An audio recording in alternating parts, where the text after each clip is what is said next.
म्हणून मी माझ्या नोकरीचा इंजिनियर पदाचा त्याग करून मी पहिली विधानसभा लढलो आणि ती केवळ 4-5 हजार मतांनी मी हारलो. म्हणून मी ॲग्रोबेस इंडस्ट्रीवर जास्त जोर देणार आहे. देशामध्ये लोकसभेची धामधूम सुरू झाली आहे.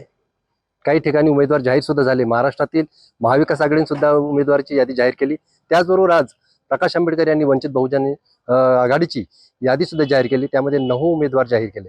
त्यामध्ये बुलढाणा जिल्हा आहेत. आपल्यासोबत बुलढाणा जिल्ह्यात जी उमेदवारी जाहीर झाली ते वसंतराव मगर आपल्यासोबत आहेत. त्यांना विचारू आपण की तुमची पहिली प्रतिक्रिया काय आहे की ज्यात तुमची उमेदवारी जाहीर झाली? प्रथम माझी जरी आज वंचितवर लोकसभेसाठी उमेदवारी जाहीर झाली असेल, यापूर्वी सुद्धा मी भारिप बहुजन महासंघावर सिंदखेड राजा विधानसभा मतदारसंघातून त्या ठिकाणी निवडणूक लढलो. मी जरी हारलो असलो तरी पण मी त्या ठिकाणी चांगली लढत त्या ठिकाणी दिली.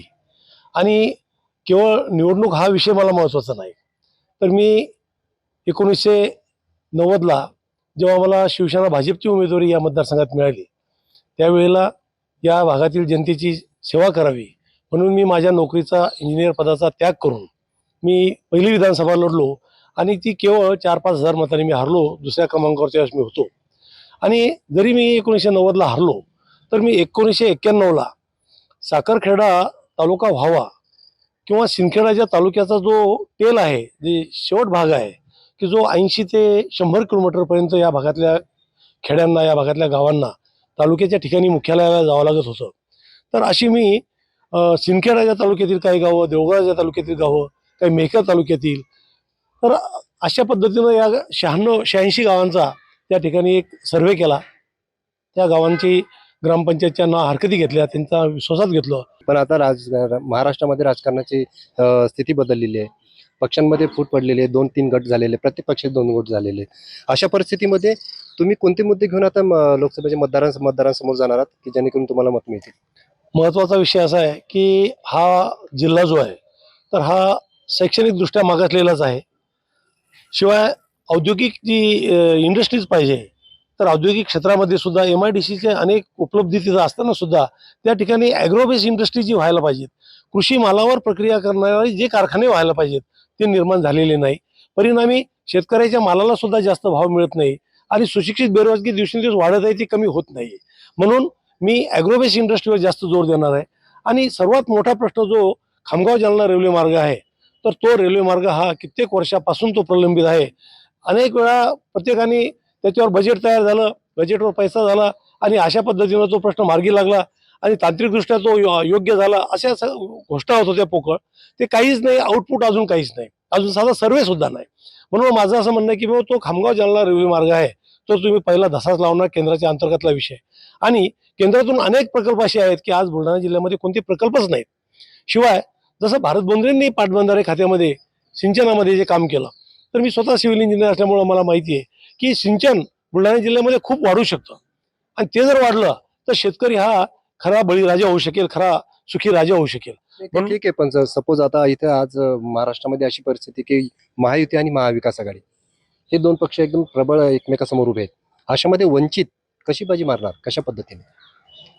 पहिली गोष्ट अशी आहे की जरी महायुतीमध्ये जे उमेदवार असतील ते आमचे जुने मित्र आहेत, शिवसेनेवर आम्ही त्यांनी सोबत काम केलेले, प्रतापराव जाधव आणि मी, तर आज रोजी त्यांच्याबद्दलची जी नकारात्मक भूमिका आहे मतदारांची, आणि हे जे लोकांनी ज्या विश्वासानं यांना मतं दिलीत, तर ही मतं हे एका ठिकाणी ठेवली नाही, त्यांनी अनेक ठिकाणी त्या मतांना सोबत घेऊन गेले.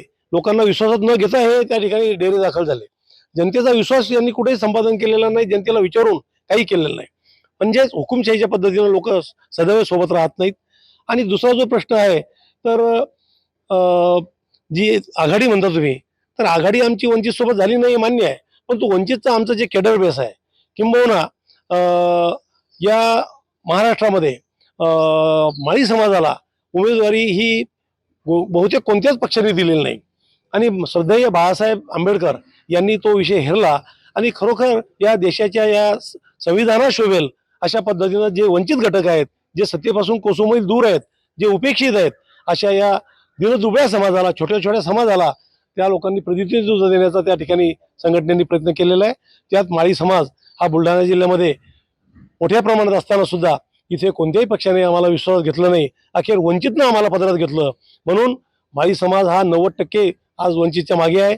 आणि वंचितचं जे कॅडर बेस आहे, कॅडर बेस पार्टी वंचित, तर वंचित बहुजन आघाडीचं बाळासाहेबांमुळे, या पक्षामुळे माझा निश्चित विजय त्या ठिकाणी ठरलेला आहे. माझी फाईट प्रतापराव जाधव यांच्यासोबत नाही, तर जे महाविकास आघाडीचे जे उमेदवार आहेत, ते नरेंद्र खेडेकर जाहीर झाले, त्यांच्याशी माझी खरी लढत आहे. तर हे आपल्यासोबत वसंतराव मगर होते, जे वंचितचे होते. त्यांनी सरळ सांगितलेलं आहे की माझी लढत ही सरळ प्रतापराव जाधव महायुतीशी नाही, तर ही महाविकास आघाडीच्या उमेदवारासोबत राहणार आहे. कॅमेरामन सुनील मोरेसह मी संजय जाधव, साम टीव्ही, साखरखेडा, बुलढाणा. देश विदेशातील प्रत्येक घडामोडींचे लाईव्ह अपडेट मिळवण्यासाठी आता साम टीव्हीच्या सर्व सोशल मीडिया प्लॅटफॉर्मला लाईक, फॉलो आणि सबस्क्राईब करा. तसंच सर्व नोटिफिकेशनसाठी बेल आयकॉन प्रेस करायला विसरू नका.